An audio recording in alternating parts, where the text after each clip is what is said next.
Hi everyone, welcome back and thank you for joining me this week.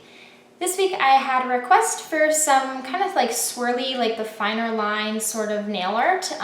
There's a few different sort of styles and techniques out there. One of them I'm not so great at, but I did it anyway just to show you sort of the technique that I use if I'm going about it. And then the other one's a little bit more swirly, kind of more my style. I like the way that it turned out better personally. And I do find it takes practice for both of these techniques. One I very obviously do more than the other one, and you'll be able to see that when I'm working, but I wanted to do them both anyway just to show you how I would approach it. And then the more that you practice it, the easier it gets, the faster you get at it, the nicer that it looks in the end.